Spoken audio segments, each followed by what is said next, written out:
Hello అండి. Welcome back to our channel mom and pumpkins. అందరూ ఎలా ఉన్నారు? అందరూ హెల్తీగా, హ్యాపీగా ఉన్నారనే అనుకుంటున్నాను. ఉండాలని కోరుకుంటున్నాను. ఈ వీడియో అయితే ఏఎం టు పీఎం లాగండి. ఆల్మోస్ట్ 5:30కి అనుకుంటా వాకింగ్‌కొచ్చాను. వాకింగ్‌కొచ్చాక ఒక పావు గంటకే ఎండొచ్చేసింది ఫుల్‌గా. ఈసారి సమ్మర్‌కి అప్పుడప్పుడు వర్షాలైతే పడ్డాయి గానీ, ఎండ వచ్చినప్పుడు మాత్రం వాయించేసింది గదా! ఈసారి ఎండలకి మాత్రం తట్టుకోలేకపోయాము. నెక్స్ట్ ఇయర్ ఇంకెలా ఉంటాయో. అక్కడ ఒక కాకిని చూసారా? అది నా ఫ్రెండ్ అనమాట. నేను రోజు వాకింగ్ చేస్తున్నప్పుడల్లా వచ్చిద్ది. నేను వస్తుంటే భయపడి ఎగిరిపోయిద్ది. మళ్ళీ కొంచెం దూరం వెళ్ళాక మళ్ళీ వచ్చి వాలిద్ది. అలా సన్‌రైజ్‌ని ఎంజాయ్ చేసి, ఇంకా గ్రైండర్‌కి పిండిలు వేసుకోవడానికి నానబెట్టాను. దోసపిండి, ఇడ్లీ పిండికి. నైట్ ఎప్పుడో మెలుకువ వచ్చి నానబెట్టానండి. పొద్దున్నే లేచి వేసేసుకుంటే అయిపోయిద్ది కదా అని. ఈ గ్రైండింగ్ మొత్తంలో ఈ నట్టు బిగించడం చాలా కష్టం. అసలు తిరుగుతూనే ఉంటుంది ఎంతసేపు తిప్పినా. ఇంకా మోస్ట్ కంఫర్టబుల్ హెయిర్ స్టైల్‌కి వచ్చేసాను నేను. ఈ ఎండకి కిచెన్‌లో పని అంటే ఎంత కష్టంగా ఉంటుందో అసలు. ఈసారి సమ్మర్‌లో వర్షాలు పడ్డాయి గానీ, అది కూల్ చేయడానికా లేకపోతే ఉన్న హీట్‌ని పెంచడానికో అర్థం కాలేదు. ఫ్రంట్ సైడ్ అయితే హెయిర్ వెనక్కి వెనక్కి వెళ్ళిపోతుందండి. ఎందుకంటే ఇంటర్‌లో అప్పటిదాకా అమ్మ జడ వేసేది. ఇంకా ఇంటర్‌లో ఆ చైతన్య పారాయణ హాస్టల్స్‌లో పడి జడ టైట్‌గా వేసుకొని, ఆల్రెడీ పైన టైట్‌గా క్లిప్ పెట్టి మళ్ళీ జడ టైట్‌గా వేసుకునేదాన్ని. ఆ హెయిర్ స్టైల్ అలవాటయ్యి ఇప్పటికి అదే కంఫర్ట్ నాకు. సో, అలా ఎప్పుడూ అలాగే వేసుకునేసరికి వెనక్కి వెనక్కి వెళ్ళిపోయింది. దీన్ని రియలైజ్ అయ్యాక నేనైతే ఫస్ట్‌లో కాటుక పెట్టి అలా కవర్ చేసేదాన్ని. ఇంకా తర్వాత మనల్ని మనమే యాక్సెప్ట్ చేయకపోతే ఎలాగా అని వదిలేశాను. ఇప్పుడు కొద్దిగా healthy food, hair care follow అవుతుంటే కొంచెం బేబీ హెయిర్ వస్తుంది. చూస్తున్నారు కదండీ! నేనైతే గ్రైండింగ్ వర్క్ స్టార్ట్ చేసేసాను. ఫస్ట్ అయితే దోసపిండి వేసేసాను. పిల్లలకైతే స్కూల్ లేదు. ఇది హాలిడేస్‌లోనే షూట్ చేశాను నేను. ఇంకా నేనేదో ట్రైపాడ్ పెట్టుకొని షూట్ చేసుకుంటూ ఉంటే, పిల్లలొచ్చి అప్పుడప్పుడు చూసి వెళ్తూ ఉన్నారు. ఇంకా అలాగే చూస్తూ ఉంటే పిలిచాను. ఫోన్ తీసుకో అని చెప్పి ఆ వంకతో వచ్చారు. హాయ్ ఫ్రెండ్స్, ప్లీజ్ సబ్స్క్రైబ్ చేయండి.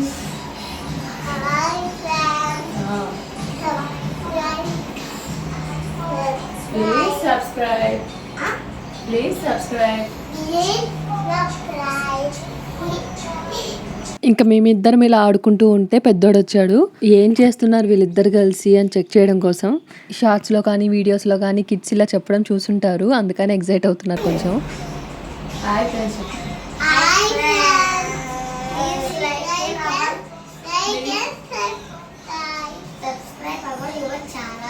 Our your channel. ఓకే. ఎంత క్యూట్‌గా చెప్పాడో గదా! మీ ఛానల్ మన ఛానల్ అని. ఇంత క్యూట్‌గా అడిగినందుకైనా ఇంకా సబ్స్క్రైబ్ చేసుకోకపోతే ఇప్పుడే మా ఛానల్‌ని సబ్స్క్రైబ్ చేసుకోండి. ఇంకా దోసపిండికైతే నేను ఒక గ్లాస్ మినపప్పుకి 2 గ్లాసుల బియ్యం వేస్తాను. అలాగే ఒక టీ స్పూన్ మెంతులు, 2 టేబుల్ స్పూన్ల దాకా శనగపప్పు వేస్తాను. ఇంకా గ్రైండింగ్ అప్పుడైతే బొరుగులు, మరమరాలు అంటారు కదా! అవి అయితే వేస్తాను నానబెట్టి. లేకపోతే అటుకులు కూడా వేస్తాను. నాకు దానికంటే మరమరాలు వేస్తేనే బావుంటుంది. అండ్ ఇక్కడ వీడియో తీయడం కోసం డోర్స్ అన్ని క్లోజ్ చేశానండి లైటింగ్ వస్తుందని. మీకు లాస్ట్ టైం ఒక షార్ట్‌లో చెప్పాను. సీలింగ్ ఏసే అతను మాకు ఫ్యాన్ కనెక్షన్ ఇవ్వమంటే ఫ్యాన్ బొమ్మ ఏసారు ఇలాగా అని. దాని కింద కొంతమంది కమెంట్ చేశారు కిచెన్‌లో ఫ్యాన్ ఎందుకు అని. స్టవ్ ఆన్‌లో చేసుకునే వర్క్స్‌కి కాకపోయినా ఇలా గ్రైండింగ్ వర్క్‌కి కానీ, చపాతీలు చేసేటప్పుడు కానీ, లేదా కిచెన్ క్లీనింగ్‌కి అయినా ఫ్యాన్ వేసుకొని హ్యాపీగా చేసుకోవచ్చు కదా అని పర్టికులర్‌గా చెప్పాను అన్నిసార్లు నేను ఫ్యాన్ కనెక్షన్ కావాలి అని. ఈ కిచెన్‌లో వీడియో తీసిన ప్రతిసారి తిట్టుకోవడమే, లేకపోతే ఏమైనా చెమటలు వచ్చినా, హీట్ వచ్చినా ప్రతిసారి తిట్టుకోవడమే ఫ్యాన్ ఉంటే ఎంత బాగుండేది కదా అని. ఇంకా మార్నింగే టిఫిన్ కంటే ముందు రాగిమాల్ తాగుతాము. రాగిమాల్ కోసం ప్రిపేర్ చేసుకుంటున్నాను. ఇక్కడ మా స్టవ్ అయితే ఆటో ఇగ్నిషన్ అండి. బట్ వర్క్ అవ్వట్లేదు. అండ్ ఆటో ఇగ్నిషన్ ఉంది కదా అనే పొగరుతో నేను లైటర్‌ని కూడా పడేశాను. లైటర్ పనిచేయట్లేదు. సో, ఎందుకులే ఇంకా అవసరం ఉండదు కదా అని పడేశాను. ఇప్పుడు చచ్చినట్టు అగ్గిపెట్టెతో వెలిగించుకుంటున్నాను. వాళ్ళకైతే కంప్లెయింట్ పెట్టాను. ఎలికా స్టవ్ మాది. వాళ్ళకైతే కంప్లెయింట్ పెట్టాను. వచ్చి రిపేర్ చేస్తామని చెప్పారు.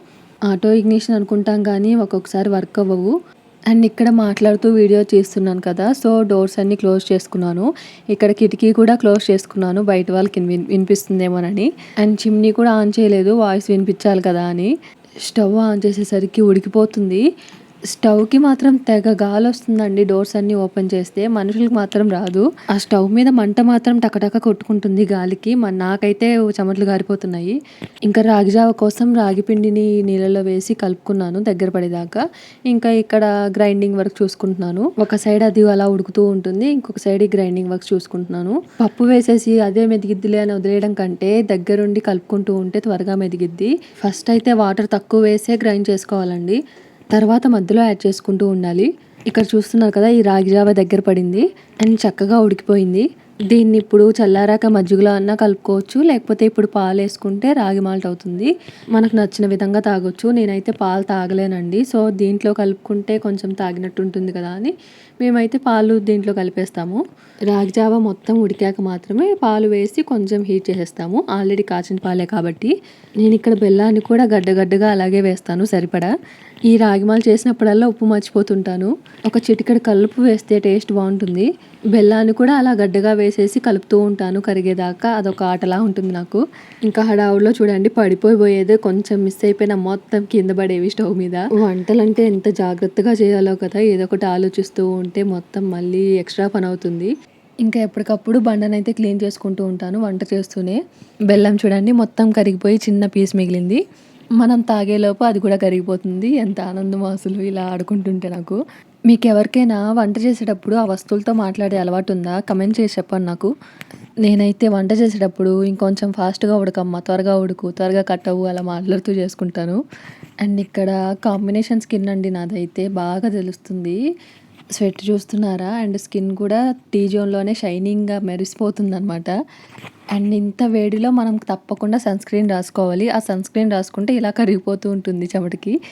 అండ్ అక్కడ దోసపిండి అయితే అది ఆల్మోస్ట్ అయిపోవచ్చింది. సో నేను ఇడ్లీ పిండికి కడుక్కొని రెడీ చేసుకుంటున్నాను. రాగి ఇడ్లీ, రాగి ఊతప్పం కోసం ప్రిపరేషన్ ఇది. ముందు వాష్ చేసుకున్న తర్వాత కూడా చాలాసార్లు వాష్ చేసుకోవాలి. అండ్ ఆ వాష్ చేసిన వాటర్ని కూడా వేస్ట్ చేయకుండా చెట్లకు పోస్తాను, కొంచెం బలంగా ఉంటాయి. అండ్ మార్నింగే బాదం పప్పు తినడం అలవాటు. పిల్లలకైతే ఇచ్చేసాను, వాళ్ళు ఒలుచుకొని తింటారు. అండ్ నేను తర్వాత తిందాం, కూర్చొని తిందాం అని అట్లాంటివి పెట్టుకుంటే ఇంకా తిన్నట్టే. సో పని చేసుకుంటేనే తినేస్తాను. మనలో చాలామంది ఫుడ్ని నెగ్లెక్ట్ చేసి తిండికేనండి. ఇంట్లో వర్క్స్ అయితే బాగా చేసుకుంటాం కానీ ఫుడ్ దగ్గరకు వచ్చేసరికి మనకు టైం ఉండదు. అది మనకు మనం తినే ఫుడ్ అయితే అసలు టైం ఉండదు. కూర్చొని తిందాం ప్రశాంతంగా హ్యాపీగా అనుకుంటే కుదరని పని అది. పని చేసుకుంటూనే తినేయాలి ఫాస్ట్గా. అది కూడా హెయిర్ లాస్ అవుతున్నప్పుడు, హెల్త్ కొంచెం ప్రాబ్లం అవుతున్నప్పుడు ఈ మధ్య రియలైజ్ అయ్యాను నేను. దోశ, చపాతీ దగ్గర ఈ ప్రాబ్లం ఎక్కువ ఫేస్ చేయాల్సి వస్తుంది. ఎందుకంటే ఇంట్లో అందరికీ దోశలు పోసిచ్చాక మనం తినాలంటే ఇంట్రెస్టే పోతుంది అక్కడ ఉండి ఆ స్మెల్కి. ఫైనలీ ఈ దోశ పిండి అయితే కంప్లీట్ అయిపోయింది. నెక్స్ట్ ఇడ్లీ పిండి కోసం వేసుకుంటున్నాను. రాగి ఇడ్లీ చూస్తున్నారు కదా, రాగులు, మినపప్పు నానబెట్టుకున్నాను. ఇంకా ఇవి కూడా వేసేస్తే రిమైనింగ్ వర్క్స్ చేసుకోవచ్చు. ఇంట్లో ఫ్యామిలీకి దోశలు పోసేసాక మధ్యలో గ్యాప్ వస్తే నేను ఒకటి పోసేసుకొని తింటూ పోస్తానన్నమాట. దోశల కంటే చపాతీకి ఎక్కువ ఇలా చేస్తూ ఉంటాను. ఎందుకంటే చపాతీ చేశాక తర్వాత లాస్ట్లో తినాలి అంటే నాకు ఇంట్రెస్టే ఉండదు, అసలు తినాలనిపించదు. అండ్ నా వ్లాగ్స్ కూడా ఎలా ఉంటాయంటే మీరు ఏదో ఫోన్లో చూస్తున్నారు అనుకోకుండా, మీరు మా ఇంట్లో వచ్చి కూర్చున్నారు, మీతో ఏదో సరదాగా మాట్లాడుతూ పనులు చేసుకుంటున్నాను అని ఫీల్ అవుతున్నాను నేనైతే అలాగే ఫీల్ అవుతున్నానండి. అందుకే కెమెరాని చూసి అప్పుడప్పుడు నవ్వుతున్నాను నాకు నేనే. నేను రోజు చేసుకునే వర్క్ కంటే ఈరోజు కొంచెం యాక్టివ్గా, అంటే వీడియో కొంచెం యాక్టివ్గా చేసినట్టు అనిపించింది. ఇలా సరదాగా చేస్తున్నందుకేనేమో. ఇదిగోండి మీతో ఇలా మాట్లాడుతూ అలా పక్కకి వెళ్ళాను, ఇలా పాలు పొంగిపోయాయి. ఇప్పుడు మళ్ళీ ఇదొక పెద్ద పని, ఇదంతా క్లీన్ చేసుకోవాలి. అదేంటో ఇలాంటి మంచి మంచి విషయాలన్నీ స్టవ్ క్లీన్ చేసుకున్నప్పుడు, లేదా మనకేదో పెద్ద వర్క్ ఉన్నప్పుడే వచ్చి పడతాయి. నా బాధలో నేనుంటే వీడు చూడండి, వీడి వేషాలు. ఇడ్లీ పిండి మెదుగుతూ ఉంది కదా, నేను ఇంక ఇడ్లీ రవ్వ కోసం రవ్వ నానబెట్టుకుంటున్నాను. ఆల్రెడీ రాగులు వేసాం కాబట్టి చాలా తక్కువ రవ్వ వేయాలి. నేను తీసుకున్న క్వాంటిటీకి అయితే 3 గ్లాసులు రవ్వ వేశాను. ఈ మెజరింగ్లు ఇవి నా వల్ల కావండి, అసలు గుర్తుండదు నాకు ఎన్ని గ్లాసులకి ఎన్ని గ్లాసులు వేశాను, ఎన్ని గ్లాసులు వేయాలి అనేది. ఇంకా కొన్ని బిర్యానీలు చేసేటప్పుడు ఉంటుందండి, అసలు గ్లాసున్నర, గ్లాసు పావు అని మైండ్ పోతుంది. ఇంకా పిండి అయితే మెదిగిపోయింది చూడండి ఎంత సాఫ్ట్గా ఉంటుందో. రాగి పిండికి నాకు ఇదే ఇష్టం అండి. ఇడ్లీ పిండి కూడా చాలా బాగా మెత్తగా ఫ్లఫీగా ఉంటుంది కదా పిండి. మా పిల్లలైతే చాలా ఇష్టంగా తింటారు రెడ్ ఇడ్లీ అని. ఇంతలో మా వాడు వచ్చాడు, రాగి మాల్ట్ ఎంతసేపు అని. ఈ గోలలో పడి ఆ సంగతే మర్చిపోయాను. ఈ ఎండలకి అవి కూడా చాలాసేపు టైం పడుతుందండి ఆరడానికి. ఇంక ఇలా కాదులే అని గ్లాస్లో పోసి వాటర్లో పెట్టేశాను. నేను నా పనిలో నేనుంటే వీడి వేషాలు చూడండి. నేను తర్వాత ఎడిట్ చేసేటప్పుడు చూసుకుంటున్నాను ఆటలు, డ్యాన్సులు. ఎంతైనా చిన్నోళ్ళు మామూలు వాళ్ళు కాదు కదండి. లాస్ట్ వీడియోలో కూడా అడిగాను, టీం చిన్నోడా టీం పెద్దోడా అని. మీ ఇంట్లో మీరు పెద్దోళ్ళ చిన్నోళ్ళ అనేది కమెంట్ చేయండి ఈ వీడియో కింద. ఇంకా ఇది కొంచెం హైట్లో ఉంది కాబట్టి సరిపోయింది. ఒక్కొక్కసారి కింద వేసుకునేదాన్ని, చాలా డేంజర్ అసలు. వచ్చి తిప్పాలని ట్రై చేస్తున్నాడు ఆపేసి.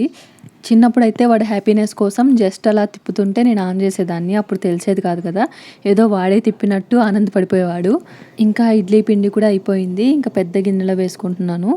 వేస్తే పెద్ద గిన్నెలో అన్నా వేయాలి, లేకపోతే రెండు గిన్నెల్లో అన్నా వేసుకోవాలండి, లేకపోతే పొంగిపోతుంది. అదొక పెద్ద పని మళ్ళీ అదంతా క్లీన్ చేసుకోవడం. ఇంకా తర్వాత అయితే రాగి మాల్ట్ ఆరిపోయింది. ఇంకా పిల్లలకి గ్లాసెస్లో వేసిస్తున్నాను. గ్లాసెస్ కూడా చూస్తున్నారు కదా, ఈ స్ట్రా గ్లాస్ అండి, కొంచెం ఇష్టంగా తాగుతారని చెప్పి ఇవి తీసుకున్నాను డీమార్ట్లో. ఫస్ట్లో అయితే రకరకాల గ్లాసెస్ తీసుకునేదాన్ని, ప్లాస్టిక్ అని అదని ఇదని, బట్ స్టీల్లో ఇది కనిపించాయి మొన్న, ఇంకా లేట్ చేయకుండా తీసేసుకున్నాను. స్ట్రా క్లీన్ చేసే బ్రషెస్ ఉంటాయండి, సన్న బ్రషెస్, వాటితో క్లీన్ చేసుకుంటాను, నీట్గా ఉంటాయి. ఈ స్టీల్ గ్లాసెస్లో ప్రాబ్లం ఏంటంటే కొంచెం వేడిగున్నా తాగలేరు. గ్లాస్ వేడిగుంటే చాలు, వేడిగున్నాయి చల్లారాలి అంటారు. ఇంకా నేను కూడా వాళ్ళతో పాటు కొంచెం రిలాక్స్ అవుదామని చెప్పి గ్లాస్లో పోసుకొచ్చుకున్నాను. పాలంటే ప్రెగ్నెన్సీ టైంలో పిల్లల కోసం తాగడమేనండి. నేను తర్వాత అసలు ఎందుకో వాటిని చూస్తేనే నాకు అసలు నచ్చట్లేదు పాలు. బట్ చాలామంది చెప్తారు పాలు తాగు, బలం లేదు, బ్లడ్ లేదు అని చెప్పి. వాటన్నిటికంటే మెయిన్గా కాల్షియం కోసమన్నా తాగాలి కదా. ఇక నెక్స్ట్ ఇడ్లీ రవ్వ పిండుకోవడం కోసం ఒక ట్రిక్ అయితే చెప్తాను. మనం జనరల్గా చేత్తో పిండుతుంటాం కదా, గట్టిగా పిండాలి, వాటర్ లేకుండా, చేతులు నొప్పులు పుడతాయి. అండ్ సన్నగా ఉంటుంది కాబట్టి ఎంత తీసుకున్నా కూడా కొంచెమే మిగిలిపోతుంది, అంతా జారిపోతుంది కదా రవ్వ. అలా ఏం ప్రాబ్లం లేకుండా ఇలా టీ స్ట్రైనర్లో పిండుకోవచ్చు. చాలా గట్టిగా పిండొచ్చు వాటర్ లేకుండా, అండ్ రవ్వ జారిపోతుంది అనే ప్రాబ్లం కూడా ఉండదు. ఇంత ఎక్కువ రవ్వని తక్కువ సార్లలోనే పిండడం అయిపోతుంది. ఈ టిప్ గుర్తుపెట్టుకోండి, మీకు హెల్ప్ అవుతుందని అనుకుంటున్నాను. ఎందుకంటే బాగా ప్రెషర్ అప్లై చేయాలండి ఇడ్లీ రవ్వని. నేను ఎప్పుడు తెలుసుకున్నానంటే, మనం బలంగా ఉన్నప్పుడు ఇలాంటి వర్క్స్ ఎన్నైనా చేయొచ్చు. మనం కొంచెం హెల్త్ బాగాలేకపోయినా మనమే చేసుకోవాలి, తప్పదు కదా.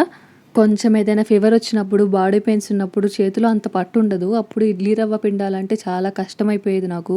అప్పుడు వచ్చిన ఐడియానే ఇది. ఇంకా రవ్వని బాగా కలిపేసుకున్నాక పక్కన పెట్టేసుకోవాలి. చూస్తున్నారు కదా, కొంచెం పిండి అయినా పెద్ద గిన్నెలోనే పెట్టుకున్నాను, పొంగిపోతుంది ఫుల్గా. ఈ పిండ్లన్నీ వేసుకోవడం అయిపోయాక ఆఫ్టర్నూన్కి ఒక గృహప్రవేశం ఉంది, దానికి వెళ్ళొచ్చాము. ఈ ఎండలకి వెళ్ళడం అస్సలు ఇంట్రెస్ట్ లేదు, ముందు ఓపిక అయితే లేదు, బట్ తప్పక వెళ్ళొచ్చాము. ఎగ్జాక్ట్గా 1 అవర్లో వెళ్ళి వచ్చేసామండి. కానీ అప్పటికే ఫేస్ అంతా మంట పుట్టిపోయి అస్సలు బాగాలేదు. ముందు హెడ్ఏక్ వచ్చేసింది పిల్లలతో వెళ్ళేసరికి. ఎలా పెట్టుకోవాలి, ఎలా పెట్టుకోవాలి, తలంతా పెట్టుకోవాలా, పెళ్లిలాగా పెట్టుకోవాలా, మళ్ళీ చెప్పు. పెళ్లిలాగా అని చెప్పు. పెళ్లిలాగా గృహప్రవేశానికి పూజలో కూర్చున్నారు కదా, వాళ్ళకి మొత్తం తలంతా పసుపు కుంకుమ అయిపోయిందనమాట. దానికోసం ఇలా అంటున్నాడు, తలంతా పెట్టుకోవచ్చు కదా కుంకుమ అని. మామూలు వాళ్ళు కాదండి, అన్నీ గమనించి అడుగుతూ ఉంటారు. ఇడ్లీ పిండి చూసారు కదా, సగం గిన్నెకి పెడితే ఫుల్గా పొంగిపోయింది. ఆ రోజు ఈవినింగ్ అండి ఇది, ఈవినింగ్కి ఇలా పొంగింది. ఇంకా కలర్ చేంజ్ అయిందంతా పిండి అంతా తీసేసి ఒక గిన్నెలోకి వేసుకుంటున్నాను ఊతప్పం వేయడానికి. ఇదే పిండితో ఇడ్లీ కూడా వేసుకోవచ్చు, ఊతప్పం కూడా వేసుకోవచ్చు, అంటే దిబ్బరొట్టలాగా కూడా వేసుకోవచ్చు. ఇంకా పిండి అంతా ఒకసారి కలిపేసి నీట్గా క్లీన్ చేసేసి, ఇప్పుడు మాకు డిన్నర్కి కావాల్సినంత పిండి తీసేసుకొని ఫ్రిడ్జ్లో పెట్టేశాను, రిమైనింగ్ పిండి. ఇంకా ఆ పిండిలో కలుపుకోవాల్సినవన్నీ కలిపేసుకుంటున్నానండి. జీలకర్ర, పచ్చిమిర్చి, ఉల్లిపాయలు, కరివేపాకు, అలాగే ఉప్పు, పసుపు కూడా వేసి బాగా కలుపుకున్నాను. ఇంకా కొద్దిగా వాటర్ వేసి దిబ్బరొట్టి పిండిలాగా కలుపుకోవాలి. బ్యాటర్ రెడీ చేసేసుకొని చట్నీ చేసేసుకొని గుడికి వెళ్ళిపోయామండి. సాటర్డే ఆ రోజు 7కి వెళ్ళాలి. భీమిలీలో వెంకటేశ్వర స్వామి గుడి ఉంటుంది, చాలా బాగుంటుంది అసలు. లైట్స్ అన్నీ ఆఫ్ చేసి ఒక్క వెంకటేశ్వర స్వామి దగ్గరే లైట్ వేసి హారతిస్తారు, ఎంత బాగుంటుందో. ఏదో ఆయన దగ్గరికే వెళ్ళిపోయినట్టు ఉంటుంది నాకైతే. బట్ ఆ రోజు 7:30కి వెళ్ళామండి. ఎప్పుడు 7:30కే స్టార్ట్ చేసేవాళ్ళు, ఈసారి త్వరగా స్టార్ట్ చేసినట్టున్నారు. అక్కడికి వెళ్ళి వచ్చేసరికి 9 అయిపోతుంది ఖచ్చితంగా. అక్కడికి వెళ్ళి వచ్చేసరికి 9 అయిపోతుందండి ఖచ్చితంగా. పిల్లలైతే నిద్రపోతారు. అండ్ నాకు కూడా అక్కడికి వెళ్ళి వచ్చాక చేయడానికి ఓపిక ఉండదు కదా అని ముందే పిల్లలకి ఒకటి వేసి పెట్టేశాను. అండ్ బ్యాటర్ కూడా కలుపుంటే వచ్చిన వెంటనే స్టవ్ ఆన్ చేసేసుకొని వేసేయచ్చు కదా అని ఇలా రెడీ చేసుకున్నాను. ఈ పిండితో ఉత్తప్పం సూపర్గా ఉంటుందండి, ఖచ్చితంగా ట్రై చేయండి. ఇంకా రెసిపీ కరెక్ట్గా మెజర్మెంట్స్తో కావాలంటే కింద కమెంట్ చేయండి. నాకు ఈ పిండితో అనే కాదు, నార్మల్గా ఇడ్లీ పిండితో కూడా ఊతప్పం చేసుకుంటే చాలా ఇష్టం నాకు. ఈ రాగి పిండితో టేస్ట్ ఇంకా చాలా బాగుంటుంది. ఇంకా ఇలా ఐరన్ కడాయిలో చేసుకోవడం వల్ల ఎక్స్ట్రా క్రిస్పీనెస్ వస్తుంది. ఇంకా రెండో సైడ్ తిప్పినప్పుడు సిమ్లో బాగా ఉడికించుకోవాలి, లోపల దాకా ఉడకాలి కదా. ఇలా ఒకటి వేసి పిల్లల వరకు పెట్టేసి స్టార్ట్ అయిపోయాము. మేము వెళ్ళేటప్పటికే జస్ట్ అయిపోయి అందరు పైకి లేచారు. ఇంకా రిమైనింగ్ పూజల వరకు ఉండి ప్రసాదం తినొచ్చాము. గుళ్ళో ప్రసాదాలు ఎంతైనా చాలా బాగుంటాయి కదా. సేమ్ అదే టేస్ట్ కోసం ఇంట్లో ఎంత ట్రై చేసినా రావు. ఇంకా దేవుడికి దండం పెట్టుకొని ప్రసాదం తినేసి మళ్ళీ వెనక్కి వచ్చేసాము. ఇంకొకసారి ఖచ్చితంగా వెళ్ళాలి హారతి టైంకి, అప్పుడు చూపిస్తానండి ఎంత బాగుంటుందో. మీరు ఎవరైనా భీమిలిలో ఈ టెంపుల్కి వెళ్ళిన వాళ్ళు కమెంట్ చేయండి. వస్తూ లైటర్ తెచ్చుకున్నాము. మీకు చెప్పాను కదా లైటర్ పాడైపోయింది అని. ఇంకా ఎప్పుడైనా ఎమర్జెన్సీలో అయినా ఉంటుందిలే అని లైటర్ ఇంకా కొన్ని వెజిటబుల్స్ తెచ్చుకున్నాము. ఇంటికి వెళ్ళేసరికి 9:30, 9:45 అయిపోయిందండి. ఇంకా ఇవన్నీ సర్దుకోవడానికి టైం లేదు. వెంటనే ఇంకా అన్నీ రెడీగా ఉన్నాయి కదా టిఫిన్ అదంతా, ఇంకా తొందరగా దిబ్బ రొట్టెలు వేసేసుకొని తినేసి పడుకున్నాము. ఇంకా నెక్స్ట్ డే అర్లీ మార్నింగ్ సర్దుకుంటున్నాను కూరగాయలు. అప్పటికి నిద్ర సరిపోలేదు. వెజిటేబుల్స్ నార్మల్గా సర్దుకోవడం అయితే తర్వాత సర్దుకునేదాన్ని, కానీ ఇలా షూట్ చేసుకోవాలనుకున్నప్పుడు పిల్లలు లేస్తే మళ్ళీ ఇందాకట్లాగా గోలగోల చేస్తారు. క్యాప్సికమ్ కర్రీ చపాతీ అంటే చాలా ఇష్టం నాకు కాంబినేషన్. ఇంకా ఈ మధ్య కొత్త రెసిపీ తెలిసింది, క్యాప్సికంలో కారం బదులు పప్పుల పొడి, శనగపప్పు కారం వేస్తే చాలా బాగుంటుందని మా అమ్మ చేసి పెట్టింది. ఇంటికి వెళ్ళాక చాలా బాగుంది, అసలు ట్రై చేయాలి. అండ్ కీరా, క్యారెట్ కూడా పిల్లలకి స్నాక్స్ బాక్స్లో పెడుతూ ఉంటాను. నాకు కూడా చాలా ఇష్టం, బట్ సైనస్ వల్ల తినకూడదని చెప్పింది డాక్టర్. ఇంకా వాటికి సపరేట్ చేసేసుకొని సర్దేసుకున్నాను. స్టార్టింగ్లో AM to PM లాగా అని చెప్పాను కదా, బట్ 24 hours లాగా AM to AM లాగే అయిపోయింది. ఇంకా అలా సీరియస్గా కూరగాయలు సర్దుకుని ఉంటే కరెంట్ పోయింది. ఇంకా వీడియో కుదరదులే అని ఫాస్ట్గా సర్దేసుకున్నాను. ఒక్క డేలో ఎన్ని పనులు చేశానో చూసారు కదా. అంటే పనులు అంటే ఏదో బిజీగా అయిపోయింది. మనకేమైనా పనులు కూడా అన్ని వస్తే అన్నీ ఒకేసారి వస్తాయి, లేకపోతే ఖాళీగా ఉంటాం ఒక్కరోజు. ఇంతటితో ఈ వ్లాగ్ అయితే ఎండ్ చేస్తున్నానండి. మీకు నచ్చిందనే అనుకుంటున్నాను, ఏమైనా హెల్ప్ అయిందనే అనుకుంటున్నాను. కొంచెమైనా నచ్చితే తప్పకుండా లైక్ చేయండి. మీకు ఎలా అనిపించిందో కమెంట్ చేసి ఫీడ్బ్యాక్ ఇవ్వండి. ఇంకా ఇలాంటి మరిన్ని ఇంట్రెస్టింగ్ వ్లాగ్స్ కోసం ప్లీజ్ సబ్స్క్రైబ్ చేసి సపోర్ట్ చేయండి.